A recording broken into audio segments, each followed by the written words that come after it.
I was director of several cultural organizations in the past, both in the Netherlands and internationally, before I started my position in Amsterdam as director of Dutch Culture. And from my office right here, I take my experience in the field of cultural diplomacy.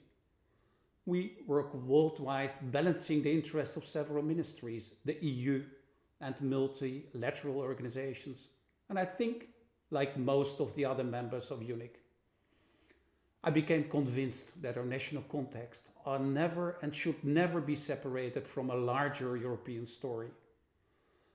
At Dutch Culture, we launched the Forum on European Culture, and this year, in September, we celebrated the third hybrid edition. I'm proud that even in these strange times in hybrid form, we were able to give space to artists' imagination, connecting Europeans and creating lasting conversations about the future of our continent through arts and culture. For these 9 months, don't expect grand visions, because I'm convinced that leadership in these times demands being able to listen, being open and facilitate good decision making, listening to different generations, other opinions, and listening to colleagues and partners worldwide.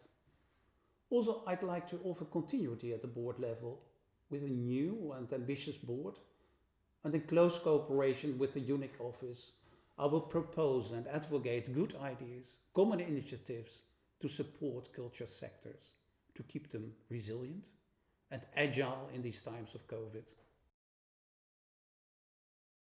Now, EUNIC has done great work recently, carrying out important research on the impact of COVID on culture sectors. And also EUNIC called upon governments worldwide to invest more in culture, both locally as well as part of foreign relations. And I want to continue these common actions and put our great network to use. And fortunately, EUNIC has an incredible potential with antennas and activities all over the world. There's such a strong capacity with more than 35,000 skilled culture professionals. I feel sometimes we can do more to share our best practices and to develop common research questions and find solutions. And the pandemic forces us to look for new business models for international culture cooperation, and we need to explore innovative services and products. EUNIC can take a positive step to develop these new services. Just looking at our own experience in the Netherlands, I'm sure that all members are facing similar challenges. For instance, when it comes to setting up digital platforms and streamings. Why wouldn't we work together?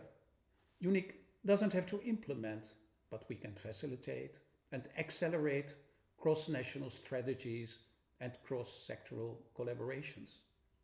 But we also need to develop, among other things, a toolkit for fair cultural cooperation in international relations, as the current crisis increases inequalities.